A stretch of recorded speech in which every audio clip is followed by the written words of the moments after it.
자, 406페이지부터 부가가치세부터 보겠습니다.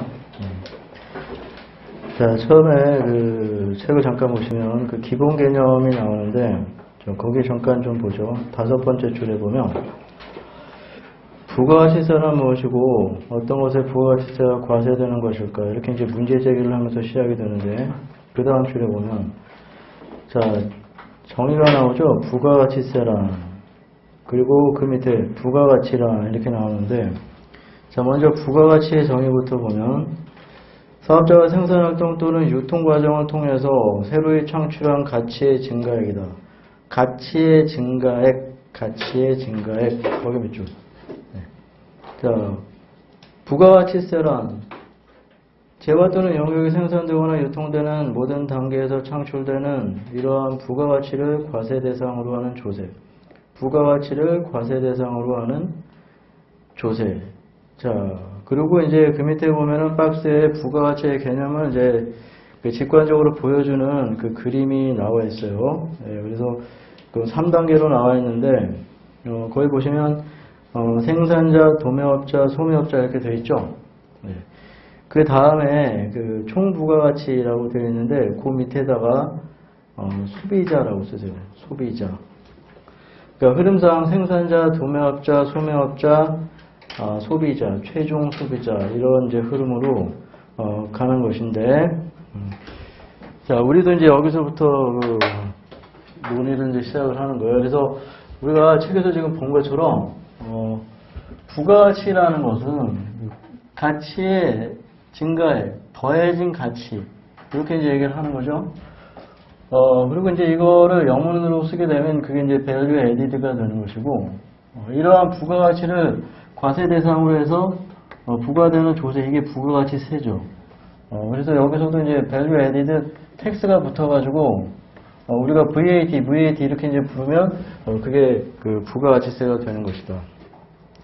그리고 이제 책에서처럼 부가가치의 개념을 이제 직관적으로 보기 위해서 이런 그림을 이제 많이 활용을 하게 되는데, 뭐 3단계로 해도 되고 2단계로 되고 뭐 4단계로 해도 되고 이제 마찬가지입니다. 그래서 여기서 이제 우리는 편의상 3단계로 이제 보게 되면 뭐 도매업자, 소매업자 뭐 이런 식으로 얘기를 했지만, 그냥 간단하게 뭐 A, B, C 이렇게 얘기를 한다면은, 여기 A라는 사람은 이제 아무것도 없는 그 상황에서 뭐 재료를 투입하고 뭐 노동력을 투입하고 해가지고 얼마만큼의 가치를 이렇게 만들어냈다. 그거 이제 A라고 하게 되면 이 사람이 새롭게 이 만들어내는, 창출해내는 이 A 박스, 여기를 이 사람이 창출해내는 이 부가가치다, 이렇게 얘기를 하는 거고, 이 사람은 요만큼을 이제 만들어가지고 그 다음 상대방 이제 B한테 이걸 팔아 넘기는 거예요.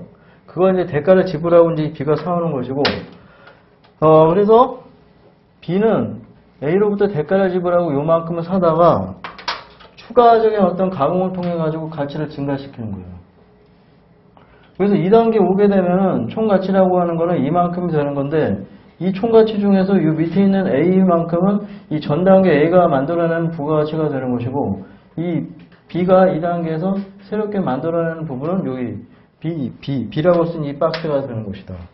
그래서 이러한 과정이 계속 반복이 되는데, B는 이렇게 가치를 증가시킨 다음에 이거를 다음 상대방 C한테 팔아넘겼어요. 그래서 이 사람은 다시 대가를 주고 이만큼을 사다가 추가적인 가공을 통해 가지고 가치를 더 증가시켰다. 그래서 여기서는 마찬가지로 2단계까지 왔을 때 이제 총가치라고 하는 건 이만큼인데, 이 총가치를 이런 식으로 분류를 해보게 되면, 여기 제일 밑에 있는 부분은 이 A가 창출해내는 그 가치가 되는 거고, 이 가운데 부분은 전 단계 B가 창출해내는 그 가치가 되는 것이고, 이 사람이 새롭게 만들어내는 부분은 이 재료에 있는 이 부분이 되는 거다. 그렇기 때문에 이 총가치라고 하는 것은 어느 단계에서나 이 각 단계에서 창출되는 부가가치의 합계가 된다. 그래서 이 C는 이거를 소비자한테 판매를 했어요. 그럼 소비자는 대가를 지불하고 소비를 하기 때문에 이 총가치, 부가가치 합계는 최종 소비자의 소비액과 일치하게 된다. 그래서 이렇게 흘러갈 때 이 각 단계에서 창출되는 이 부가가치에 대해서 부과하고자 하는 조세가 이 부가가치세가 되는 건데, 그럼 이렇게 부가가치세를 정의를 내려놨기 때문에 과세체계를 만들 때도 당연히 그 순서상 각 단계에서 만들어진 이 부가가치가 명확하게 측정이 된 다음에 거기에 세율을 적용하는 방법으로 이 부가가치세 계산을 하는 것이 순서상 이제 맞을 텐데, 현실적으로는 상황이 이것처럼 단순하지가 않다. 굉장히 많은 유통 단계를 거치면서 수없이 많은 물건과 서비스가 거래가 되고 있기 때문에 품목별로 단계별로 거기서 창출되는 부가가치를 직접 측정한다는 것은 불가능해요. 불가능. 그래서 현실적으로는 이렇게 직접적인 방법에 의해서 과세체계를 만들 수가 없다. 그런데 이 두 가지 개념 중에서 이 부가가치라는 개념하고 이 부가가치세 중에서 우리의 관심 대상은 이거예요. 이거. 이 부가가치세에 관심을 두는 것이 이 부가가치 자체를 알고 싶은 건 아니에요. 그래서 다른 방법으로 인해서, 그러니까 간접적인 방법으로 이 부가가치세 계산을 했는데 그렇게 계산된 이 값이 이 직접적인 방법에 의해서 계산됐을 때랑 똑같이만 되면 아무 문제가 없다 이거죠. 그래서 이런 간접적인 방법으로 현행 과세체계 설계를 했는데, 자 이제 그거를 우리가 직접 비교해 보기 위해서 여기 그림으로 그려놓은 거를 끌고 내려와 가지고 이렇게 부가가치 분급과의 VAT 납부세 이렇게 세 가지 개념을 가지고 그 흐름을 한번 구체적인 숫자를 넣어가지고 이제 한번 보는 거예요. 그래서 먼저 여기서 얘기했던 것처럼 이 A라는 사업자는 아무것도 없었는데 재료를 투입하고 노동력을 투입하고 해가지고 뭔가 이만큼을 만들어냈다 이 말이에요. 그래서 그거를 만들어서 다음 상대방한테 1,000원에 팔았어요. 그냥. 이 사람은 자기가 얼마만큼 부가가치를 창출했는지 그런 거 몰라요. 관심도 없어. 그냥 만들어가지고 1,000원에 팔았을 뿐이에요. 그걸 사온 사람이 이제 비었고, 이 사람은 다시 여기다가 추가로 가공을 통해 가지고 가치를 증가시켜 가지고 다음 상대방한테 1,500에 팔았어요. 그걸 대가를 지불하고 이제 C가 사온 거고, 다시 이 사람은 여기다가 추가 가공을 통해 가지고 가치를 증가시킨 후에 이거를 소비자한테 1,800원에 팔았다. 그리고 소비자는 대가를 지불하고 1,800원어치 사다가 소비를 했어요. 그래서 이 경우에 소비자의 소비액은 1,800원이 되는 거다. 근데 이제 이렇게 사고 파는 과정에서 이 세금이 이제 끼어드는 거예요. 세금이. 그래서 여기서 A가 이제 B와 거래를 할 때 A가 만들어가지고 B한테 판매를 할 때 1,000원에 팔았는데 1,000원만 받는 게 아니라 여기에 10%를 곱해가지고 얼마를? 100원을 세금으로 받아요. 그러니까 물건을 판매하면서 총 얼마를 받아? 순수한 물건값 얼마? 1,000원에다가 세금 얼마? 100원. 1,100원을 받는 거예요. 그래서 그 1,100원 중에 1,000원은 얘 입장에서 자기 수익이니까 이건 자기가 먹고, 이 100원은 세무서에 갖다 낸다. 그래서 이 경우에 A는 이 100원을 납부해요. 그럼 B 입장에서 봤을 때 1,000원어치 사올 때 100원의 세금을 부담하고 사다가 다시 C한테 팔 때 얼마에 팔아? 1,500에 팔 때 자기가 당한 것처럼 똑같이 하는 거예요. C한테 얼마를 받아내? 10% 150원을 받아내서 이번엔 다 갖다 내는 게 아니라 자기가 사올 때 부담했던 얼마를 빼고 100원을 빼고 얼마만? 50원만 갖다 내는 거예요. 그리고 C 입장에서 보면 1,500원어치 사올 때 150원의 세금을 부담하고 사다가 가공을 거쳐서 소비자한테 1,800에 팔 때 소비자한테 세금으로 180원을 받아다가 자기가 부담한 150원을 뺀 얼마만? 30원만 납부를 하게 된다. 자, 그래서 소비자 입장에서는 1,800원어치 소비를 할 때 세금을 얼마를 부담하는 거다? 180원을 세금으로 이제 부담을 하는 거다. 소비세 부담을 이제 하게 되는 거죠. 자, 그래서 이렇게 이제 흘러가기 때문에 세금을 포함한 소비자 가격이 얼마가 돼? 이 경우에 1,980원이 되는 거다. 이렇게. 네. 자, 그러면은 여기서 이렇게 이제 얘네들이 한 건 뭡니까? 사다가 얼마에 판 거밖에 없잖아요. 자기 단계에서 얼마의 가치가 증가가 됐고 그것이 얼마인지 계산하고 안 했잖아. 전혀 관심도 없었죠. 그냥 이 과정, 사고 파는 과정에서 그냥 10%의 세금이 개입이 됐을 뿐이에요. 자, 근데 이제 우리 한번 비교를 한번 해보기 위해서 이 각 단계에서 창출되는 이 부가가치의 크기가 얼마냐. 직접적으로 계산하기는 현실적으로 어렵기 때문에 간접적으로 계산을 하면 얘는 아무것도 없었는데 뭔가를 만들어가지고 1,000원에 팔았으니까 그 차익으로 여기서 창출되는 부가가치의 크기는 얼마겠다? 1,000원이겠다. 이게 간접적으로 그 추정을 한번 해볼 수가 있다는 거죠. 그래서 이 흐름이 이렇게 이제 완성이 되는 거예요. 여기서도 마찬가지로 1,000원에 사다가 500원어치 더 증가를 시킨 다음에 이거를 1,500원 이제 팔았다. 부가가치는 이제 500원이 되는 것이고, 시 입장에서도 매출액과 매입액의 차이로 여기서 창출되는 부가가치가 300원이다라는 걸 이제 우리가 간접적으로 파악을 해볼 수가 있는 거죠. 자, 그랬을 때 이제 상대방한테서 판매할 때 받아낸 세금에서 자기가 사올 때 부담했던 세금을 뺀 나머지를 이렇게 이제 갖다가 납부를 이렇게 이제 했어요. 자, 그래서 이제 결과적으로 한번 비교를 해보면 여기서 A가 갖다 납부한 이 100원의 세금은 결과적으로 자기가 자기 단계에서 만들어낸 가치, 부가가치 10%를 적용했을 때랑 결과적으로 이제 똑같다. B도 역시 마찬가지. 500원에 10%. C도 마찬가지. 자신이 창출한 부가가치 10% 30원. 그리고 소비자도 자기의 소비액 1,800원에 대한 10% 180원의 세금을 부담하고 소비를 하게 된다. 이런 식으로 흘러가게 된다. 자, 그래서 이렇게 이제 흐름에서 보듯이 여기서 이 1,800원 소비에 대한 세금 180원은 누가 부담을 한다? 소비자가 부담을 하죠, 소비자가. 그래서 이렇게 그 세금을 부담하는 이런 부담하는 당사자를 뭐라고 그러냐, 우리가. 담세자로 그래요, 담세자. 자, 그래서 여기서 보듯이 부가가치세 그 담세자는 누구다? 소비자가 되는 거예요, 소비자. 그런데 소비자가 180원의 세금을 부담을 했지만 이 180원의 세금을 소비자가 직접 세무서에다 갖다 신고하고 납부합니까? 그러지는 않죠. 소비자는 이게 이 부담하는 세금이 이 소비자 가격에 포함되어서 넘어오기 때문에 자기가 그걸 부담한다는 사실을 알지도 못해, 느끼지도 못한다 이 말이에요. 그렇기 때문에 현실적으로 부담하는 것은 분명하지만 그 소비자한테 세금을 직접 신고하고 납부하도록 하게 되면 사회적으로 혼란이 일어난다 이 말이야. 그래서 그걸 다 누가 대신한 거예요? A, B, C가 대신한 거죠. 그래서 A, B, C가 각각 갖다가 납부한 100원, 50원, 30원 그 합계는 뭐랑 똑같아요? 소비자가 부담하는 이 180원과 정확하게 일치한다. 이거를 이제 알 수가 있다. 자, 그래서 이 경우에 이제 이 100원, 50원, 30원의 세금을 직접 신고하고 납부하는 사람은 이 ABC가 되는데 이 ABC를 우리가 부가가치세에서는 뭐라고 그러냐? 납세 의무자라고 한다.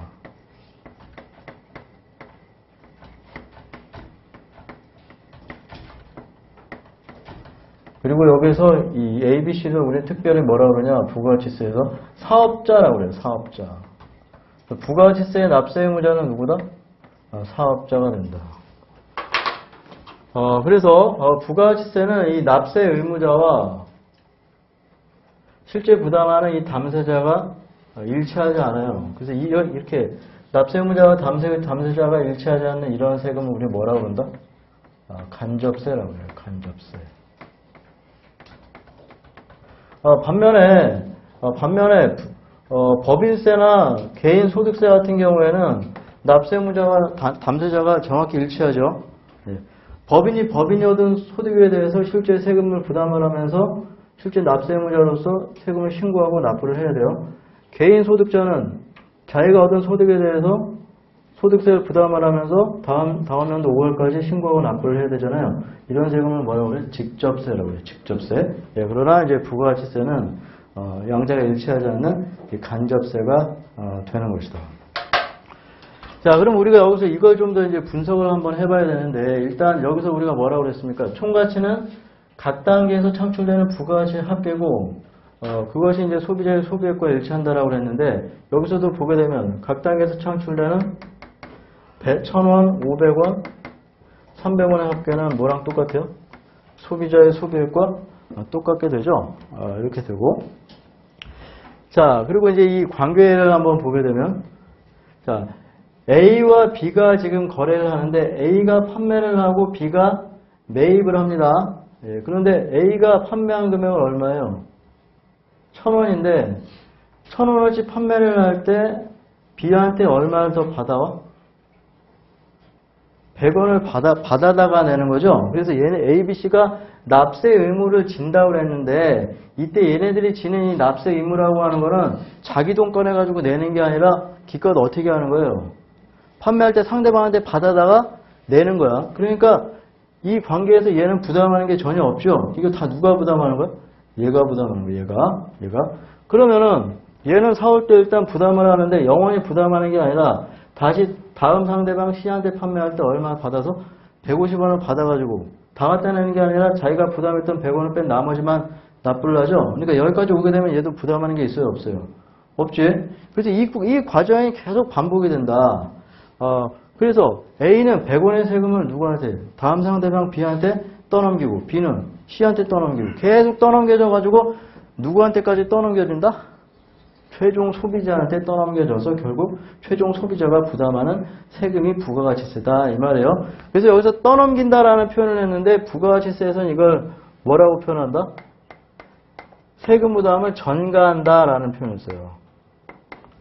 전가. 그래서 부가가치세는 처음부터 거래 상대방한테 세금 부담이 전가될 걸로 다 누구나 알고 있는 세금이다. 그것이 이 간접세가 되는데 자, 그런데 여기서 떠넘길 때 그러한 사실을 증명하기 위한 하나의 어떤 그 증명 서류가 있어야 되는데 그 증명 서류 역할을 하는 게 뭡니까? 세금 계산서예요. 세금 계산서. 자, 좀 더 이렇게 보게 되면 자, A가 B한테 1,000원을 판매를 하면 이 A한테는 이 1,000원이 뭐가 되는 거예요? 매출액이죠, 매출액. 그럼 B한테는 이 1,000원이 뭐가 되는 거예요? 매입액이 되는 거죠, 매입액. 그리고 이때 개입되는 이 100원의 세금은 얘한테는 뭐가 되는 거예요? 매출세액. B한테, 매입하는 B한테는 매입세액이 되는 거예요. 그래서 항상 똑같은 세금이 한쪽에는 매출세액이고 한쪽에는 뭐가 되고? 매입세액이 되고. 그래서 얘는 뭘로 신고해요? 매출세액으로 신고를 하고 얘는 매입세액으로 신고를 해서 항상 신고받는 입장에서는 항상 두 개가 어떻게 봐야 돼? 같이 와가지고 얘 크로스 체크가 돼야 되죠? 예. 그러니까 한쪽에서 누락을 시켰다든지 이렇게 되면 이 거래 흐름이 깨져버리는 거잖아요. 예. 그래서 이러한 그 역할을 이제 하게 된다. 그래서 이 과정에서 그 사실을 증명하기 위해서 반드시 뭘 주고받아야 된다? 이 세금 계산서를 주고받아야 된다. 누가 발행하냐? 판매하는 쪽에서 2장을 발행해가지고 한 장은 자기가 갖고 공급자 보관용, 한 장은 매입자 보관용으로 상대방한테 주는 거고 거기에 근거해가지고 신고가 되는 것이다. 자, 그리고 A가 B한테 1,000원어치 판매를 할 때 세금으로 100원을 받아내죠. 이거를 뭐라고 그러냐? 거래징수한다라고 그래요.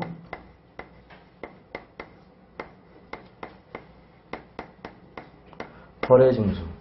그래서 판매자는 구매자로부터 100원의 세금을 거래징수하는 거고 매입자는 판매자로부터 100원의 세금을 거래징수 당하는 거예요. 그리고 그 거래징수 사실을 증명하기 위해서 뭘 주고받는다? 이 세금 계산서를 주고받게 되는 거다. 자, 그래서 우리가 여기서 본 것처럼 이런 식으로 직접적인 방법에 의해서 과세 체계를 만들 수가 없어서 간접적인 다른 방법으로 부가가치세를 계산을 했는데 우리가 비교해 보니까 그 결과값이 어떻게 됩니까? 부가가치를 직접 측정했을 때랑 똑같은 값이 나오게 돼 있죠. 예. 그래서 이거는 안 되지만 이런 간접적인 방법에 의해서도 얼마든지 이 흐름이 잘 돌아간다. 이거를 여러분이 이제 잘 기억하고 있어야 돼요. 그래서 이거를 이제 일로 다시 끌고 내려가지고 이거를 이제 식으로 이제 한번 써본 건데, 부가가치세는 부가가치를 과세 대상으로 하는 조세 이렇게 정의를 내리니까 당연히 어떻게 계산해야 된다? 부가가치의 10%를 곱해서 계산을 해야 되죠. 그러나 현실적으로 이거는 어려워. 그래서 다음 두 번째 줄로 내려가서 부가가치의 크기는 간접적으로 따져보니까 매출액과 매입액의 차이로 계산할 수가 있죠. 여기에 10%를 곱해도 결과값은 똑같이 나와요. 그런데 이것도 간접적으로 하는 건데 이거를 특히 우리가 뭐라고 그러냐.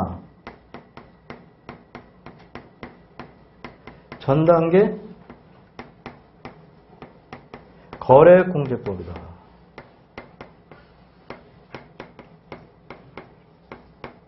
자, 그런데 이 방법은 현실적으로 좀 문제가 있어요. 자, 그래서 이것도 채택이 될 수가 없고, 그래서 이제 세 번째 줄로 내려오는 거예요. 그래서 이 식을 풀어쓰게 되면 매출액의 10%에서 매입액의 10% 이렇게 이제 풀어쓸 수가 있죠.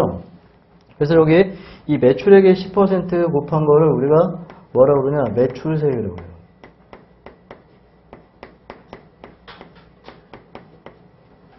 그리고 매입액의 10%를 곱한 값을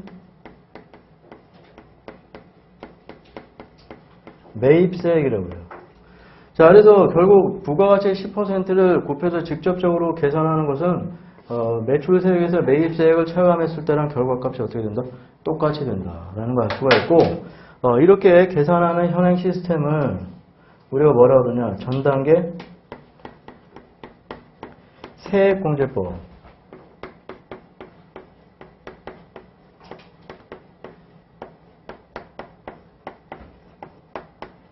자, 그래서 현행 부가가치세는 이 전단계 세액공제법에 따라서 이제 운영이 되고 있는데, 자, 여기서 매출세액은 매출액의 10%라고 그냥 생각을 하면 돼.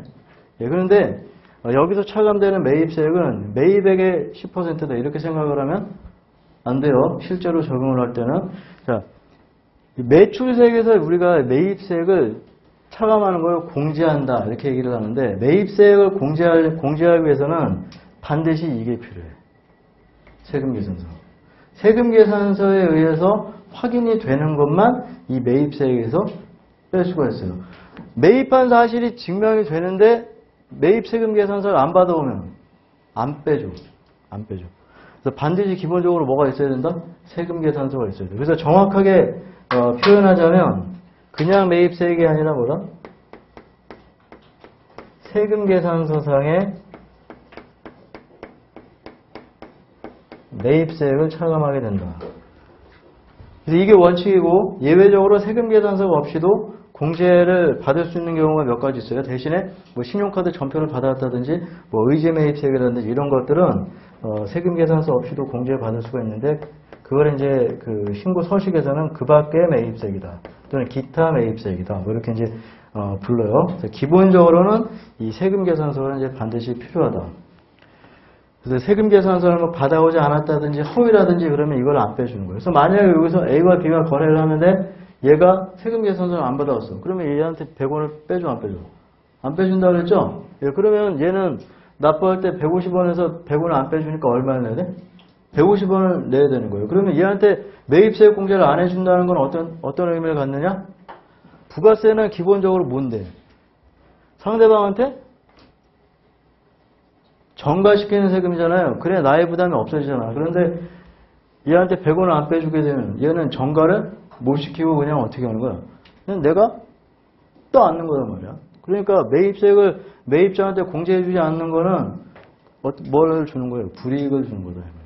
불이익을.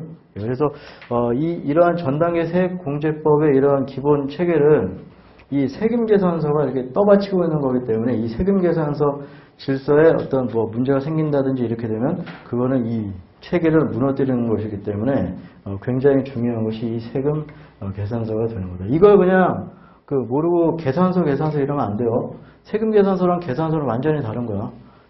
반드시 이 세금이라는 말을 붙여야 된다. 자, 그래서 부가가치세는 기본적으로 내용이 그렇게 많지가 않아요.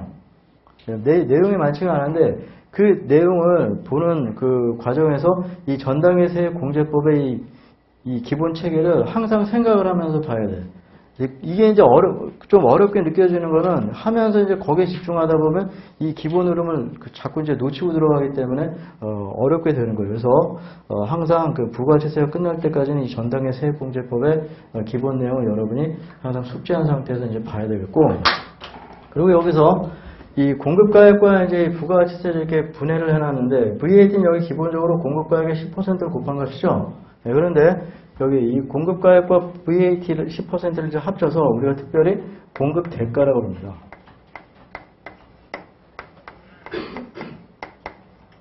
그러니까 공급가액은 부가가치세의 10%가 제외된 값, 공급대가는 VAT를 포함한 가격, 이렇게 이제 생각을 하면 되는 거죠. 그래서 공급가액은 일반 과세자에 있어서 이제 과세 표준이 되는 것이고, 공급대가는 간이 과세자에 있어서 이제 과세 표준의 역할을 이제 해주는 것이다. 자, 그래서 이것이 이 중요한 이 전당의 세액공제법의 이제 기본적인 내용이 되겠고, 이제 이 흐름에서 이제 한 단계에서 좀 변화가 생겨요. 예, 그렇게 되면 이제 어떻게 될 것이냐, 이제 그 우리가